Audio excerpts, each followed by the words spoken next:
Welcome student. देखो ये जो वीडियो है सेकंड मतलब सेट नंबर सेकंड होने वाली है। इससे पहले सेट वन मैं करा चुका हूँ और उस वाली वीडियो में मैंने बताया था कि आपके जो ना set number one, set number two और सेट नंबर तीन, ये तीन सेट हैं। इसी में से ही आपका क्या सीबीटी में जो एग्जाम सीबीटी का जो एग्जाम होने वाला है आपका 22 से लेकर 27 अगस्त तक, इन्हीं तीन सेट में से पेपर बन के आएगा। ठीक है, पहला सेट तो मैं करा चुका हूँ, वीडियो का लिंक आपको तो ऊपर मिल जाएगा यहाँ पर आई बटन में, नहीं तो आप प्ले लिस्ट में देख लेना मेरे चैनल की, आर के कॉन्सेप्ट क्लासेस, ये मेरा चैनल है। ठीक है, बात आती है कि ये जो सेकंड सेट है इसको हम शुरुआत करते हैं। देखो वीडियो को बहुत ध्यान से देखना, क्वेश्चनों को थोड़ा समझना है। समझ में नहीं आता कोई बात नहीं, आपको क्वेश्चन पढ़ के उसका आंसर पता लगाना है बस, कि आंसर ये वाला पढ़ाया था। जैसे मैंने क्वेश्चन पढ़ लिया है, अब आपको एक बार शुरू से मैं बता देता हूँ क्या है। देखो इसमें शॉर्ट सर्किट क्या है, शॉर्ट और ओपन सर्किट वाइंडिंग का जो परीक्षण करते हैं वो किस उपकरण से हम करते हैं, तो ग्राउलर होता है। क्या होता है? ग्राउलर। कुछ इस प्रकार से आपको देखने को मिलता है, इस प्रकार से ग्राउलर की कंस्ट्रक्शन देखने को मिलती है। तो यहाँ पर क्या करते हैं, हम आर्मेचर को रखते हैं। आर्मेचर को रखते हैं तो उसके ऊपर क्या है, फीता वगैरह रख देते हैं, कोई भी लोहे की पत्ती वगैरह। यदि ये वाइब्रेट होने लगती है तो इसका मतलब क्या है कि उसके अंदर शॉर्ट सर्किट दोष है, नहीं है। तो अगर ये वाइब्रेट नहीं करती है तो इसका मतलब उसके अंदर कोई भी दोष नहीं है। तो पहले का आंसर क्या हो जाएगा? A3। ओके, अब सेकंड वाला क्वेश्चन देखिए। सेकंड क्वेश्चन में क्या कहा गया है? सेकंड क्वेश्चन में कहा है डीसी, ये है डीसी मोटर की गति नियंत्रण की विधि है। अब इसमें कौन सा मतलब ये कौन सा मेथड है आपको बताना है। तो सेकंड का आंसर क्या हो जाएगा? पहले देखिए, पहला ऑप्शन पढ़िए आप, क्या हो जाएगा। ऑप्शन में देखो क्या क्या दे रखा है। ऑप्शन में दे रखा है फील्ड डाइवर्टर, फील्ड टेप दे रखा है, वोल्टेज कंट्रोल मेथड दे रखा है और आर्मेचर डाइवर्टर मेथड। देखो आर्मेचर डाइवर्टर मेथड ही है ये।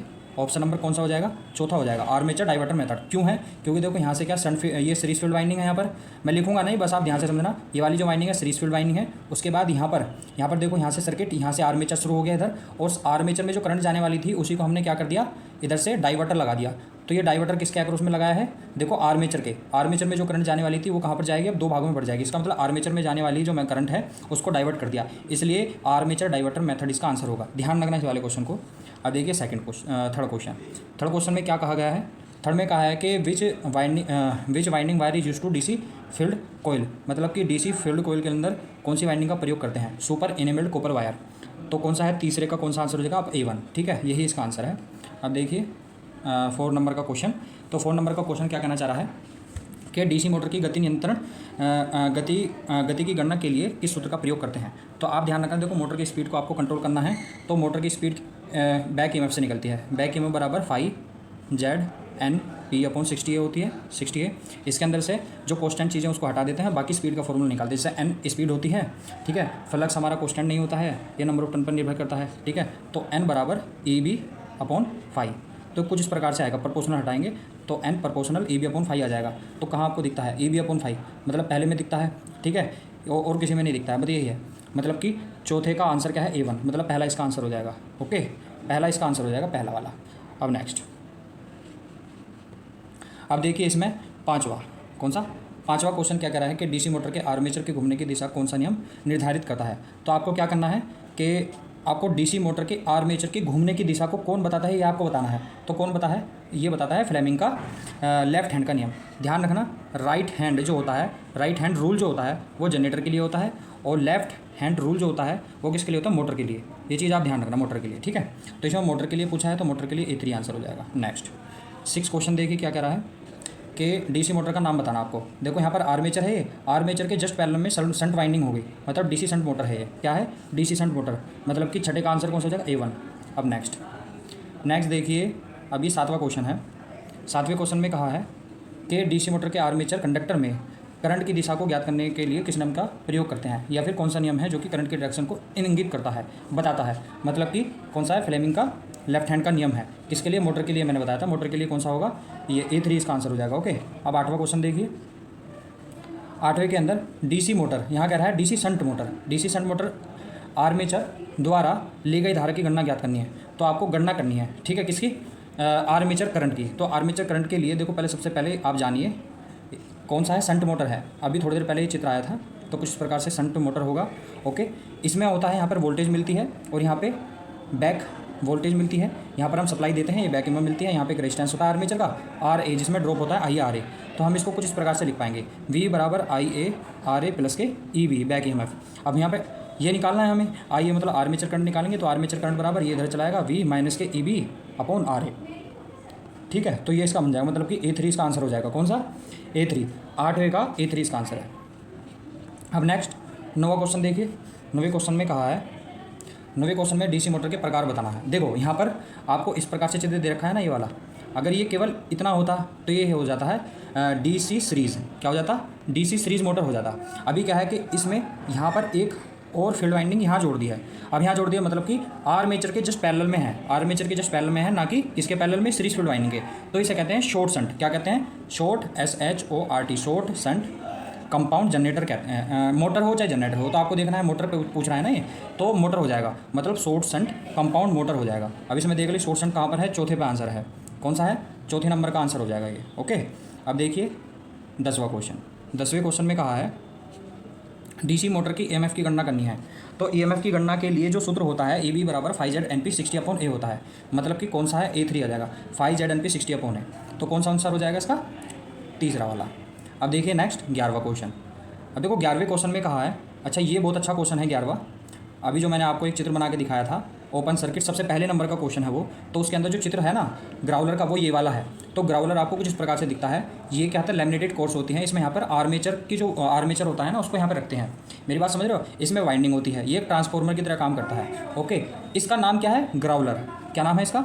ग्राउलर। अब देखिए ऑप्शन में कहाँ है ग्राउलर, और ये कैसा है? इंटरनल है या फिर एक्सटर्नल? तो ये कैसा होता है? एक्सटर्नल। A4। कौन सा क्वेश्चन होगा ये? हो जाएगा 11वें क्वेश्चन का नंबर 4, मतलब कि ऑप्शन नंबर 4 इसका आंसर हो जाएगा। ठीक है, ऑप्शन नंबर 4 इसका आंसर है, 11वें का ऑप्शन नंबर 4। अब देखिए 12वां क्वेश्चन। 12वें क्वेश्चन में कहा है यदि कोयल पिच पोल पिच से कम हो जाए, मतलब कि जो कोयल पिच है वो पोल पिच से कम हो जाए, तो क्या कहलाएगी? तो इसे क्या कहेंगे? तो इसको कहेंगे हम शॉर्ट कोर्ड वाइंडिंग। कौन सी? Short code. ध्यान रखना इसको। यदि पोल पिच और कोयल पिच दोनों हो जाए तो ये क्या कहलाती है? ये आपकी पोल पिच कहलाती है। ठीक है, कोयल पिच और पोल पिच एक दूसरे के इक्वल हो जाए तो ये एक देखो, एक तो शॉर्ट पिच होती है और एक लॉन्ग पिच होती है। शॉर्ट पिच, लॉन्ग पिच, तो यहाँ पर शॉर्ट कोर्ड कह लो या फिर शॉर्ट पिच कह लो।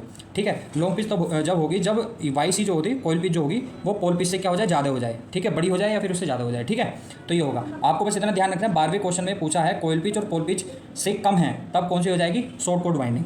ठीक है, इतना ध्यान नहीं देना आपको, बस आपको क्वेश्चन को देखना है, आंसर याद रखना है। ठीक, अब यहाँ देखिए DC 4 पॉइंट स्टार्टर में जो होल्डिंग कोयल होती है कोयल से जुड़ी एक श्रेणी का प्रतिरोध जो होता है उसका क्या उद्देश्य होता है? इसका मतलब ये कहना चाह रहा है कि जो 4 पॉइंट स्टार्टर होता है ना, 4 पॉइंट स्टार्टर, उसमें एक रजिस्टेंस जुड़ा होता है। अब इस रजिस्टेंस का जो पर्पस होगा वो क्या होगा? इस रजिस्टेंस का पर्पस क्या होगा आपको बताना है। तो उसका क्या होता है? करंट को लिमिट करने का होता है। ठीक है, होल्डिंग कोयल के अंदर जो करंट जाएगी उसको लिमिट करने का काम होता है। ओके, अब देखिए 14वां क्वेश्चन, 14 नंबर का क्वेश्चन क्या कहना चाह रहा है कि which speed control method DC series motor is use to the train traction. मतलब कि ट्रेन ट्रैक्शन के अंदर कौन सी मोटर यूज़ होती है? रेलवे वगैरह के अंदर या फिर जो ट्रेन वगैरह होती हैं उनके अंदर DC सीरीज मोटर प्रयोग करते हैं। अब उनके अंदर पूछ रहा है कि किस प्रकार के मेथड का प्रयोग करते हैं जिससे कि उसकी स्पीड को कंट्रोल कर सकते हैं हम। ठीक है, तो कौन सा होता है? फील्ड डाइवर्टर मेथड होता है। क्या होता है? Field diverter. Option number A इसका आंसर हो जाएगा। अब नेक्स्ट देखिए 15वां क्वेश्चन। 15वें में कहा है कि आपको बताना है 15वें में कि which starter are required to the DC motor is industries. तो देखो DC मोटर को चलाने के लिए इंडस्ट्रीज में किस प्रकार के स्टार्टर का प्रयोग करते हैं। ठीक है, या स्टार्टर का जो प्रयोग करते हैं क्यों करते हैं, इसमें लिखा है वाई, मतलब कि क्यों हम करते हैं स्टार्टर का प्रयोग। तो आपको बताना है 15वें का कौन सा आंसर हो जाएगा दूसरा, reduce the armature current. Mainly ध्यान रखना, जो स्टार्टर होता है, स्टार्टर ये दो काम करता है। दो काम क्या? सबसे पहला काम होता है इसे करंट को लिमिट करने का। ठीक है, करंट, और दूसरा क्या है? वोल्टेज को भी थोड़ा कम करने का। अगर हम AC स्टार्टर की बात करें तो उसके अंदर AC स्टार्टर में होता क्या है कि कभी कभार मोटर को हम स्टार में चलाते हैं, कभी डेल्टा में चलाते हैं। तो ये चीज़ भी ध्यान रखनी है कि पहले मोटर को, अगर 3 फेज़ की या फिर सिंगल 3 फेज़ की मोटर है, सिंगल नहीं, यदि 3 फेज़ की मोटर है तो पहले हम उसको किस में चलाएंगे? पहले हम स्टार में चलाएंगे, दैन उसके बाद किस में चलाएंगे? डेल्टा में। ये इसलिए चलाते हैं क्योंकि स्टार के अंदर √3 गुना जो वोल्टेज होती है वो कम हो जाती है। किसके कंपैरिजन में? डेल्टा के कंपैरिजन में। फिलहाल आपको इसमें आंसर कौन सा ध्यान रखना है? A2, मतलब कि सेकंड नंबर का। ओके, अब देखिए 16वां क्वेश्चन। 16वें क्वेश्चन में कहा है कि कौन सी कुचालक सामग्री जो है श्रेणी B में कुचालित होती है। इसका मतलब कि क्लास B का इंसुलेशन आपको बताना है। तो देखो क्लास B का जो इंसुलेशन होता है वो कौन सा होता है? ये वाला होता है, फाइबर ग्लास। ठीक है, कौन सा होता है? Fibre glass. बाकी Y, A, E, B, F, H और C ये क्लास होती है इंसुलेशन की। ठीक है, ये 90 की होती है, ये 105 के लिए होती है, और ये 120 के लिए होती है, ये 130 के आसपास होती है, ये 155 की होती है, ये 180 होती है, और ये 180 से ज़्यादा के लिए होती है। ध्यान रखना, ये क्लास है, डायरेक्ट पूछ लेता है कि कौन सा किसके लिए है क्लास। ठीक है, तो मैंने बता दिया है 16 नंबर का A3 आंसर हो जाएगा।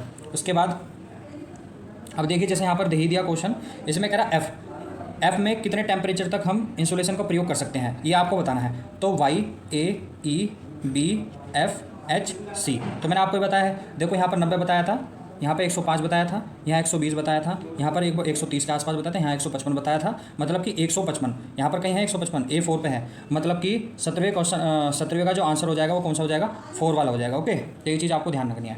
18वां क्वेश्चन देखिए, 18वें में कहा है कि which type of DC motor is use for the constant speed drive. देखो कोस्टेंट स्पीड ड्राइव आपको करनी है, एक तो सबसे स्मूथली या सबसे ज़्यादा कोस्टेंट स्पीड पे चलने वाली मोटर कौन सी होती है, डीसी शंट मोटर होती है।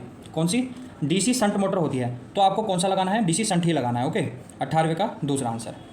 अब 19वां देखिए, 19वें में कहा है कि कौन सी DC motor heavy starting torque और हाई रेटेड एक्सेलरेशन जॉब के लिए प्रयोग कर सकते हैं। तो कौन सी मोटर हो जाएगी, वो आपकी हो जाएगी डीसी सीरीज़। ठीक है, अगर किसी मोटर को हाई एक्सेलरेशन चाहिए तो वो कौन सी मोटर का प्रयोग करेंगे, सीरीज़ का करेंगे। जैसे कि ट्रैक्शन वगैरह में, ट्रैक्शन मतलब रेलवे में TRACTION, ट्रैक्शन का मतलब होता है जिस पे रेलगाड़ी वगैरह चलती हैं, रेलगाड़ी वाला इलाका जो होता है, ऐसे समझ लो। ठीक है, 20वां क्वेश्चन देखिए आप, क्वेश्चन नंबर 20। अब देखिए क्वेश्चन नंबर 20 क्या कहना चाह रहा है कि डीसी मोटर को, क्वेश्चन नंबर 20 कहना चाह रहा है कि डीसी मोटर को संचालित करने के लिए आर्मेचर सर्किट में कार्बन कंपोजिट ब्रशों की आवश्यकता क्यों होती है। तो देखो कार्बन का ही प्रयोग क्यों करते हैं, ऐसे कहना चाह रहा है। तो लुब्रिकेंट का काम करता है, क्या करता है, लुब्रिकेंट का भी काम करता है, और क्या करता है, स्पार्किंग को भी कम करता है। ठीक है, तो 20वें क्वेश्चन का आंसर कौन सा हो जाएगा, ये वाला हो जाएगा, चौथा। ठीक है, तो reduce the sparking and commutator segments. तो कम्यूटेटर सेगमेंट में क्या करता है, स्पार्किंग को कम करता है, कौन, कार्बन ब्रशेस। और दूसरा काम अगर पूछने लग जाए आपसे तो क्या करेगा, दूसरा काम करेगा लुब्रिकेंट का। ठीक है, अब देखिए 21वां क्वेश्चन, आर्मेचर को संतुलित करने का सबसे प्रभावी तरीका कौन सा हो सकता है।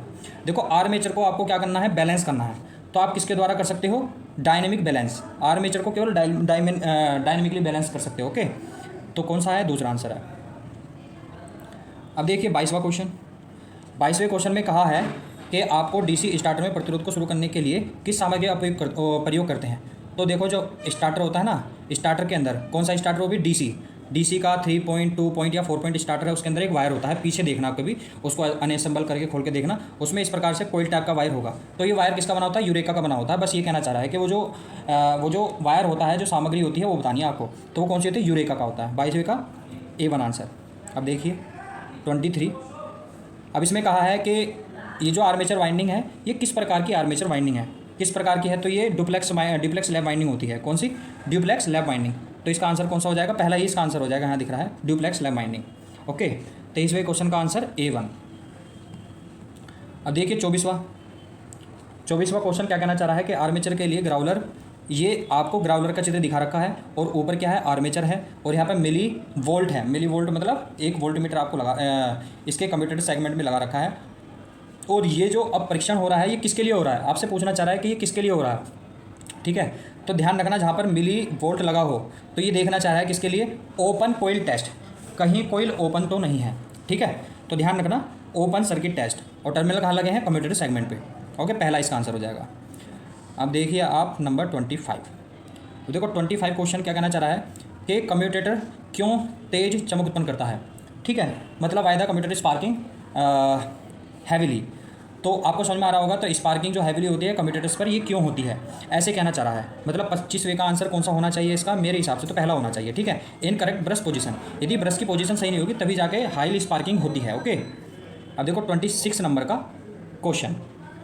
देखो 26 नंबर का क्वेश्चन कह रहा है कि चल रही डीसी मोटर में प्रेरित ईएमएफ की दिशा क्या है, ईएमएफ की क्रिया क्या है। आपको ये बताना है कि what is the action of the induced EMF in A running DC motor. तो डीसी मोटर के अंदर ईएमएफ की डायरेक्शन बतानी है। भाई जो हम अप्लाई करते हैं वोल्टेज उसके अपोजिट होती है, ध्यान रखना, जो हम अप्लाई करते हैं वोल्टेज उसके जस्ट अपोजिट होती है, opposite to the apply voltage. ठीक है, तो अब क्वेश्चन नंबर 27वां देखिए क्या कह रहा है कि विच मोटर हैज़ द कैरेक्टरिस्टिक्स। मतलब ये वाली जो कैरेक्टरिस्टिक्स है जिसके अंदर आपको टॉर्क दिखा रखा है और स्पीड दिखा रखी है और इस प्रकार से आपको देखने को मिल रहा है, ठीक किसकी है, ये कम्युलेटिव की है। किसकी, कम्युलेटिव कंपाउंड की है, ध्यान रखना आप। उसके बाद 28वां क्वेश्चन देखिए, 28 क्वेश्चन कह रहा है कि why the DC series motor field winding is bounding with the thick wire. मतलब कि जो डीसी सीरीज मोटर होता है उसका जो वायर होता है फील्ड वाला वो थोड़ा सा मोटा क्यों, मतलब कि उसके वायर का जो साइज़ होता है वो मोटा होता है। तो ऐसा क्यों है, ये इसलिए होता है जिससे कि उसका आर्मेचर का, एक तो पहली चीज़ मैं आपको बताऊं, R बराबर रो L अपॉन A। एक तो ये फॉर्मूला होता है। आप देखिए एरिया जितना ज़्यादा होगा उतना ही उसका रेजिस्टेंस कम हो जाएगा। क्या हो जाएगा? एरिया जितना ज़्यादा होगा उसका रेजिस्टेंस उतना ही कम हो जाएगा, और दूसरा क्या करेगा, वो उतनी ही करंट को अपने अंदर कैरी कर सकता है। क्या कर सकता है? उतनी ही ज़्यादा उसमें करंट बह सकती है। ठीक है, तो कौन सा हो जाएगा? A2 इसका आंसर हो जाएगा। अब देखिए 29, क्वेश्चन नंबर 29।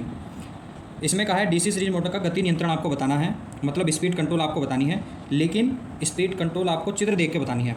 देखो चित्र में क्या है, इसमें एक और एक दो सीरीज फील्ड वाइंडिंग को दो अलग अलग सेपरेटेड वाइंडिंग बना दिया। तब इसके बाद इसको सीरीज में करंट क्या है किसके? आर्मेचर में। तो दो पैरेलल सीरीज फील्ड वाइंडिंग है, क्या है? फील्ड टेप होगा, आर्मेचर डाइवर्टर होगा, या फील्ड पैरेलल मेथड है, फील्ड पैरेलल मेथड है, या फिर क्या हो सकता है इसका?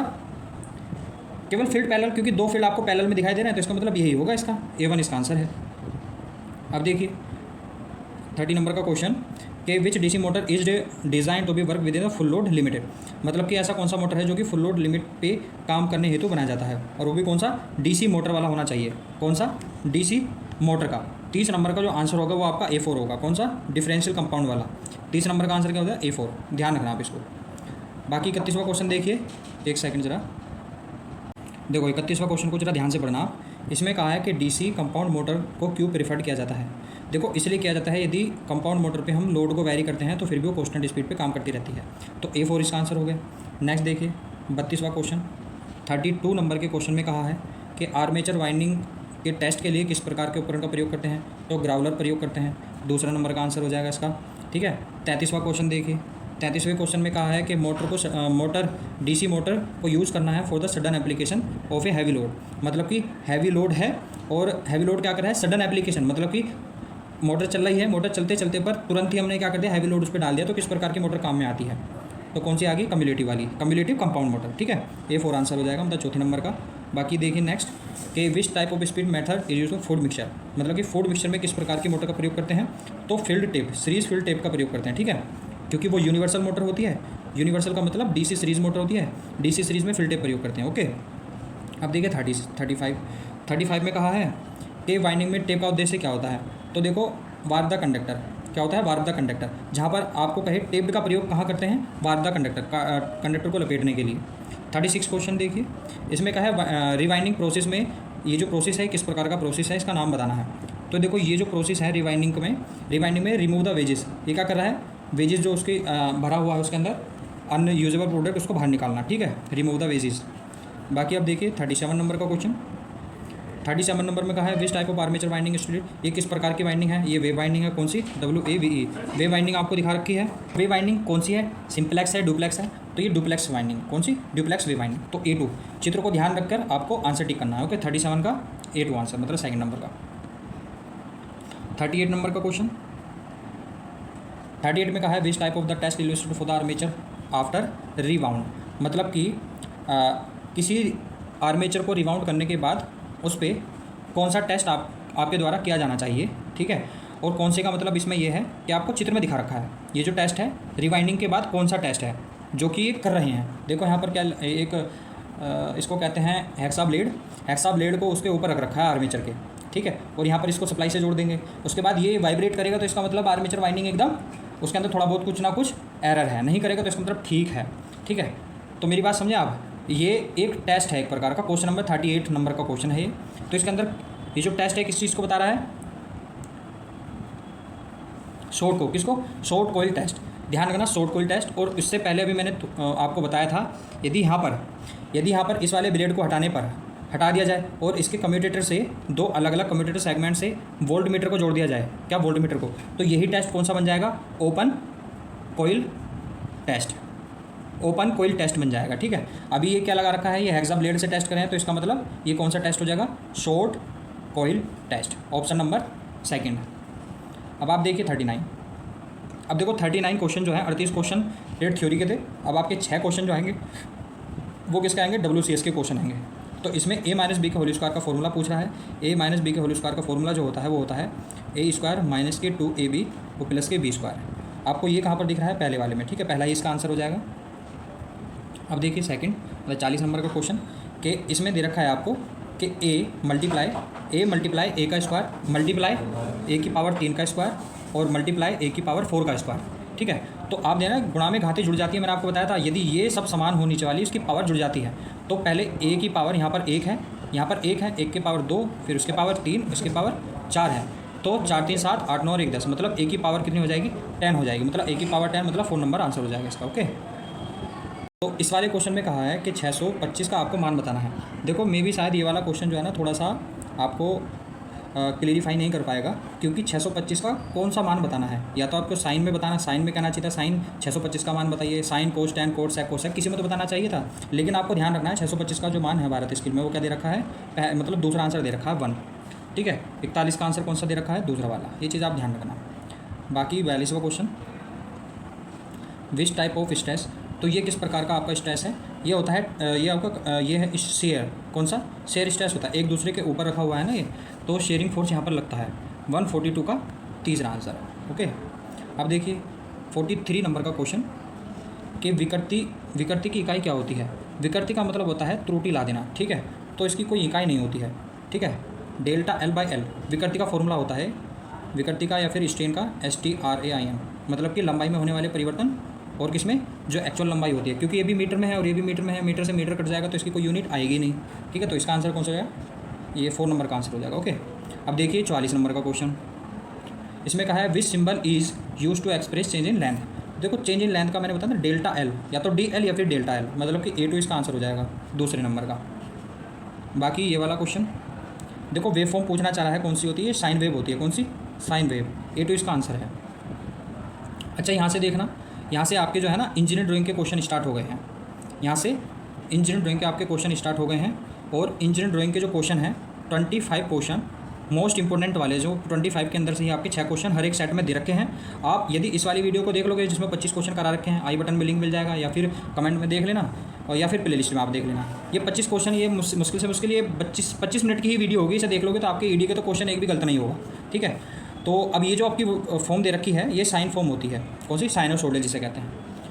बाकी अब देखिए 46वां क्वेश्चन, 46वें क्वेश्चन में ये कैपेसिटर है, बीच में क्या दे रखा है? कैपेसिटर। कैपेसिटर का दूसरा नाम होता है कंडेंसर, CONDENSOR, कंडेंसर। तो इससे ध्यान रखना, ये कंडेंसर का चिन्ह है, और यदि इस प्रकार से आपको दिखाई दे तो ये माइक्रोफोन का होता है। किसका? माइक्रोफोन। तो माइक्रोफोन के अंदर कंडेंसर है, तो इसका मतलब माइक्रोफोन कंडेंसर हो जाएगा। ठीक है, A3 आंसर हो जाएगा। अब इसमें दे रखा है ये आइडेंटिफाई द सिंबल। अब ये कौन सा सिंबल है बताओ भाई? ये सिंबल AC का दिख रखा है ना, साइनोसोइडल वाला। अब ऑप्शन पढ़ लो AC का, कौन सा हो जाएगा? AC पहला इसका आंसर हो जाएगा, पहला इसका आंसर है। अब नेक्स्ट देखिए, अब इसमें पूछ रहा है कि ये गेट का सिंबल बताना है। ये वाला गेट का सिंबल है एंड, AND, एंड गेट का सिंबल है। एंड गेट कहाँ पर है? चौथे नंबर पे है। कौन सा? चौथे नंबर का आंसर हो जाएगा इसका एंड गेट। बाकी मैं आपको बता दूं, देखो जो नोट गेट होता है, उसका सिंबल कुछ इस प्रकार से देखने को मिलता है। ये नोट गेट का सिंबल है। जो एक्स नोर गेट होता है, एक्स नोर गेट का सिंबल होता है इस प्रकार से। ये एक्स नोर गेट का सिंबल है। ठीक है, और गेट का सिंबल कुछ इस प्रकार से होगा। ये और गेट का है 2, ये और गेट का। एंड गेट का आपको बता ही दिया, ये वाला एंड गेट का सिंबल है। तो इसका आंसर हो जाएगा 4 नंबर का। Okay, and gate. अभी आपको ये वाला जो डायोड है, ये टनल डायोड होता है। कौन सा? Tunnel, TUNNEL। यहाँ पर दिख भी रहा होगा, कुछ इस प्रकार से आपका T टाइप का बनना है, यहाँ से उसके बाद डायोड बना दिया है, तो टनल डायोड है ये। ठीक है, tunnel diode.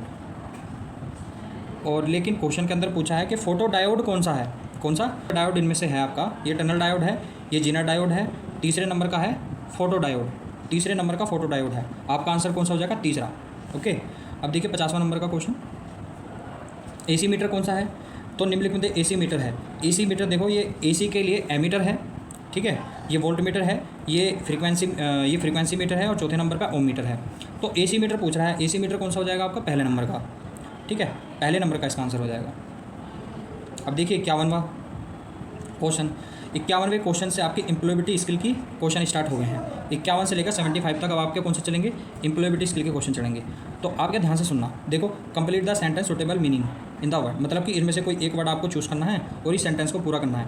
It is A neighbour, it is A neighbour, मतलब 51 में इसमें कौन सा आएगा? इसमें आएगा ये safe. It is a safe neighbourhood, one need not fair. ठीक है, इसमें कौन सा आएगा? सेफ आ जाएगा। बाकी अब सेकंड वाला देखिए 52 नंबर का क्वेश्चन। 52 नंबर के क्वेश्चन में कहा है कि सेंटेंस को आपको कंप्लीट करना है, और यहाँ सेंटेंस यहाँ से स्टार्ट हो रखा है, there is not any amusement, there is not any amusement park in the area, it is a boring place. कौन सा? It is a boring place, मतलब यहाँ पर कुछ इतनी मनोरंजक वाली चीज़ें नहीं हैं, तो इसलिए कौन सा प्लेस है? बोरिंग प्लेस है, ये चीज़ कहना चाह रहा है। ठीक है, देखिए 53 नंबर का क्वेश्चन। तो 53 में क्या कहा गया है? इसमें कहा है कि सेंटेंस को पूरा करिए। सेंटेंस यहाँ से स्टार्ट है। तो there is a factory in a area, यहाँ पर एक फैक्ट्री है इस एरिया में। देयर एयर इज़ पोल्यूटेड, तो क्या हो जाएगा? तो इसके अंदर कौन सा आएगा? पोल्यूटेड आएगा। ठीक है, तो मतलब फैक्ट्री क्या करती है भाई? धुआं ही तो करती है, जिससे कि एयर पोल्यूशन होता है। ठीक है, अब देखिए 54 नंबर का क्वेश्चन। 54 नंबर के क्वेश्चन में भी कहा है कि यहाँ पर सेंटेंस को पूरा करना है एक मीनिंग के साथ। तो there is a water scarcity in the locality, their area is, तो यहाँ कह रहा है there is a water scarcity in a locality, यहाँ के आसपास के एरिया में जो वाटर है, वाटर सेक्रिसिटी है, तो दे एरिया मतलब यहाँ का एरिया कैसा कहलाएगा? इन इवन नॉइसी, या फिर ड्राई, या फिर बोरिंग, या फिर अनइवन। बताओ किस प्रकार का एरिया कहलाएगा? ये कहलाएगा ड्राई। ठीक है, ड्राई एरिया। देयर आर, यहाँ पर पानी की बहुत ज़्यादा कमी है, तो इस वाले एरिया को क्या कहलाएंगे हम? ड्राई एरिया कहलाएंगे। ठीक है, ड्राई में सूखा। 55वां क्वेश्चन देखिए। देखो 55वें क्वेश्चन में कहा है कि the transportation to some rural area is difficult as the road are, मतलब ये कहना चाह रहा है कि ट्रांसपोर्टेशन के लिए जो लोकल एरिया होता है वो डिफ़िकल्ट होता है एज रोड एरिया, मतलब जो रोड वाला एरिया होता है उससे कंपेयर किया जाए तो। ऐसा होता क्यों है? क्योंकि वहाँ पर जो क्या होता है, वहाँ पर अनइवन वाला सेक फैक्टर होता है। अनइवन मतलब कि वहाँ की जो सड़कें होती हैं गांव वगैरह में, वो एक समान नहीं होती, उबड़ खाबड़ होती हैं, इस वजह से अनइवन का मतलब उबड़ खाबड़ कह सकते हैं हम। 56वां क्वेश्चन देखिए। इसमें कहा है कि what help us to maintain the balance between the mental and physical activities, तो ऐसा कौन सा फैक्टर है जो कि आपकी मेंटल और फिजिकल एबिलिटीज़ को बैलेंस रखता हो, या फिजिकल एक्टिविटीज़ को क्या रख सकता हो? आपकी हॉबीज़ होती हैं, आपकी आदत। ठीक है, मेंटल और फिजिकल एबिलिटीज़ को एक्टिव करने के लिए। ठीक है, आपकी आदतों से पता चल जाएगा कि आप क्या करते हो क्या नहीं। ठीक है, इसमें कहा है कि you can meet the instructor inside और outside in the ITI। You can, यदि आप अपने आउटसाइड बाहर में या फिर ITI के अंदर किसी इंस्ट्रक्टर से मिलते हो। इट इज़, तो इट इज़ का मतलब यहाँ पर है, तो आप क्या करोगे? इसका मतलब क्या है? ऑलवेज़ फॉर्मली, तो आप हमेशा उनसे कैसे मिलोगे? फॉर्मली। ऑलवेज़ फॉर्मल, आप उनसे फॉर्मल ही मिलोगे। ओके, क्योंकि इंस्ट्रक्टर क्या होते हैं? एक टीचर होते हैं, तो टीचर एक दूसरे से एक फॉर्मल ही व्यवहार में रहेंगे तो ही थोड़ा अच्छा लगता है, इस वजह से। 58 का देखिए। 58वें का कौन सा आंसर हो सकता है? पहले आप क्वेश्चन पढ़िए। देखो, role models dash people to follow them, यदि रोल मॉडल किसी को इंस्पायर करता है, inspire people for the following them, तो लोग ही उसको फॉलो करेंगे, तो ये कहना चाह रहा है। तो इसका आंसर कौन सा हो जाएगा? यहाँ पर जो खाली स्थान है इसमें कौन सा शब्द आएगा? इंस्पायर। तो रोल मॉडल्स क्या करते हैं? इंस्पायर करते हैं, तभी हम उनकी तरह काम करने की कोशिश करते हैं। 59 क्वेश्चन देखिए। Spoken communication is usually not only, लेकिन but also, not only formally but informally, कुछ इस प्रकार से आएगा। लेकिन इसमें एग्जैक्ट हमको वर्ड चूज़ करना है, तो पहले वर्ड पढ़ लेते हैं हम कौन कौन से इसमें दे रखे हैं। देखो, पहले में दे रखा फॉर्मल और दूसरे में इनफॉर्मल, फिर वर्बल एंड नॉन वर्बल। इसका मतलब देखो, स्पीकन मतलब बोलना, तो बोलने में वर्बल और नॉन वर्बल ये दोनों चीज़ आती है। इसका मतलब कौन सा आ जाएगा? ये बी आंसर आ जाएगा। मतलब कि spoken communication is usually not only verbally but also non verbal. ठीक है, ये चीज़ है, दूसरा आंसर है इसका। Question number 60, the immediate surrounding to the place you live in a call, यदि immediate surrounding to the place live is called, यदि ये कहना चाह रहा है कि यदि अचानक से ही, यदि सराउंडिंग टू द प्लेस, यदि प्लेस को लाइव मतलब कि एक तरह से आपको एकदम से दिखाई दे। लाइव का मतलब होता है जीवित चीज़ें। ठीक है, तो आप क्या करोगे? तो आप वहाँ पर कैसा महसूस करोगे, ऐसा कहना चाह रहा है। तो नाइबरहुड्स मतलब आसपास के इलाके में, तो इसका आंसर कौन सा हो जाएगा? आपका A4 हो जाएगा। बाकी आपको क्वेश्चन पढ़ना है और क्वेश्चन का आंसर लगाना है। ठीक है, 61 क्वेश्चन देखिए। इसमें कहा है the condition is a place to be effective the behaviour and the development summon is the something is called, तो उसको क्या कहेंगे? 61 का आंसर आप ध्यान रखना कौन से इन्वायरमेंट होगा। क्वेश्चन में कहना चाह रहा है कि आप जो है ना, प्लेस इफेक्टिव बिहेवियर और डेवलपमेंट समन इज कॉल्ड, यदि आप आसपास की जगहों को, प्लेस को ठीक से रखते हो, या फिर समबडी कोई ये समथिंग, तो उसे क्या कहेंगे? आसपास के जो भी आपको चीज़ दिख रही है ना, उसको एटमॉस्फेयर में लाते हैं हम। किसमें? एटमॉस्फेयर, इसलिए यहाँ पर एटमॉस्फेयर इसका आंसर हो जाएगा। इन्वायरमेंट जिसे कहते हैं इन्वायरमेंट। ठीक है, 62वां क्वेश्चन देखिए। इसमें क्या कहा गया है? देखो यहाँ पर कहा है, इस वाले क्वेश्चन को ध्यान से पढ़ना। इसमें विच काइंड ऑफ पर्सन, किस प्रकार का जो व्यक्ति होगा, किस प्रकार के व्यक्ति विद वेरी गुड बिहेवियर, बहुत अच्छे बिहेवियर के, और achievements and lead the example, हम उनका एग्जाम्पल भी दे सकें। तो इस प्रकार का कौन सा व्यक्ति होता है? वो होता है आपका ITI इंस्ट्रक्टर होता है या फिर रोल मॉडल्स होते हैं। तो आपको ध्यान रखना है 62 का कौन सा आंसर है? 62 का तीसरा रोल मॉडल्स होते हैं वो। Okay, role models. अब देखिए 63 नंबर का क्वेश्चन। देखो 63 नंबर के क्वेश्चन में कहा है there dash a coffee shop dash the park. There के बाद कौन सा शब्द आएगा जो कि यहाँ पर सेटिस्फाई करेगा सेंटेंस को? तो कौन सा आएगा? There is a coffee shop, यहाँ पर आएगा is. There is a coffee shop, there is a coffee shop next the park. Then उसके बाद कौन सा है? देन उसके बाद पार्क है। There is a coffee shop मतलब कौन सा आ जाएगा? A3, उसके बाद नेक्स्ट। तो तीसरे नंबर का आंसर हो जाएगा। ओके, अब देखो 64 नंबर का क्वेश्चन। 64 नंबर के क्वेश्चन में कहा है कि rainwater harvesting dash to prevent water scarcity. तो यहाँ पर लिखा है, देखो 64 नंबर के क्वेश्चन में लिखा है कि rain water harvesting dash rain water harvesting dash to prevent the scarcity मतलब जहाँ पर पानी की कमी होती है तो हम उसको प्रिवेंट कैसे कर सकते हैं? हेल्प करके, गिव करके, गिव्स करके, या हेल्प्स करके। तो इनमें से कोई सा एक शब्द है जो कि इसमें आएगा। इसमें कौन सा आएगा? हेल्प्स। कौन सा? हेल्प्स। तो यहाँ पर आएगा हेल्प्स, HELPS 4 नंबर का। ओके, देन 65 देखिए। 65 में कहा है कि identify the opposite dot clear x. इसमें कौन सा आएगा? 65 में आ जाएगा आपका डर्टी। कौन सा? यहाँ पर आ जाएगा डर्टी, क्लियर DIRTY डर्टी, और यहाँ पे हेल्दी के स्थान पे अनहेल्दी। ठीक है, तो 65 का आंसर क्या हो जाएगा? चौथा ऑप्शन। 66 नंबर का क्वेश्चन देखिए। 66 नंबर के क्वेश्चन में कहा है कि which one is not a adventure. इनमें से कौन सा एडवेंचर नहीं है? देखो क्लाइंबिंग, माउंटेन पे चढ़ना है, ट्रेकिंग भी है, सरफेसिंग भी है, बाकी ड्राइविंग आपका ये किस में नहीं आएगा? एडवेंचर में नहीं आता है ड्राइविंग। ठीक है, तो ड्राइविंग इसका आंसर था। बाकी आप देखिए travelling is the sea is cold, मतलब कि travelling in the sea is cold. आप समुद्र के अंदर ट्रैवल कर रहे हैं तो उसको आप क्या कहोगे? बोटिंग कहोगे, वॉइंग कहोगे, फिशिंग कहोगे, या फिर टूर कहोगे। 67 का आंसर आपका कौन सा हो जाएगा? वी होगा। ठीक है, वी होगा कहोगे इसे। ठीक है, तो ऑप्शन नंबर ए आंसर हो जाएगा। 68 नंबर का क्वेश्चन देखिए।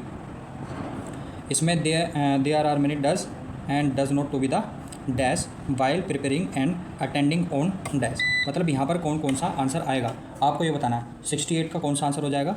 ये चौथे नंबर का आइडेंटिफाइड इंटरव्यू। ठीक है, आइडेंटिफाइड इंटरव्यू इसका आंसर हो जाएगा। ओके, चौथे नंबर का। बाकी आप देखिए 69 नंबर का क्वेश्चन।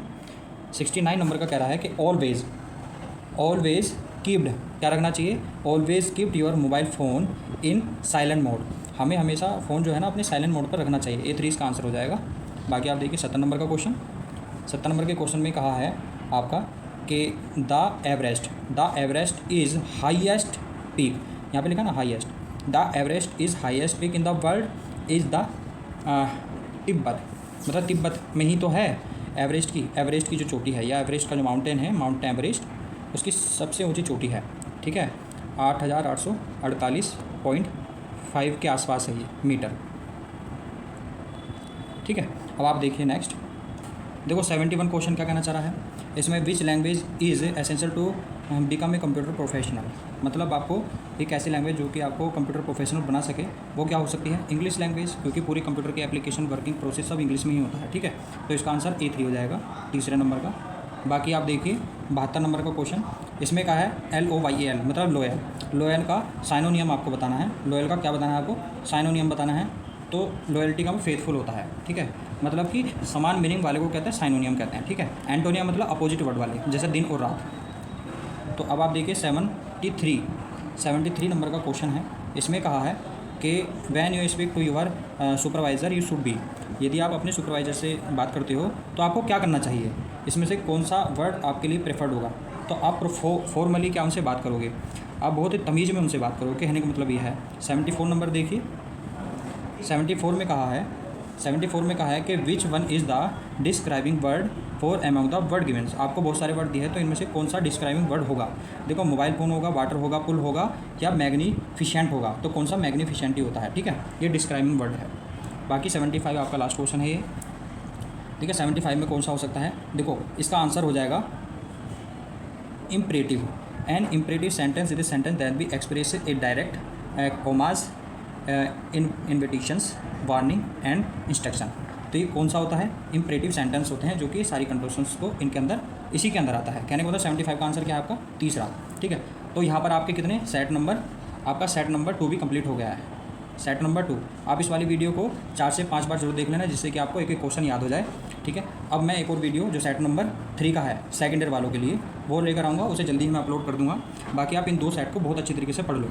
ठीक है, नई वीडियो जब आ जाएगी तो आपको पता चल जाएगा। उससे पहले आप क्या, मेरा जो चैनल है RK concept CONCEPT concept classes, इसको एक बार देख लेना। ठीक है, क्योंकि इसी पे मैं वीडियो अपलोड करूँगा। ओके।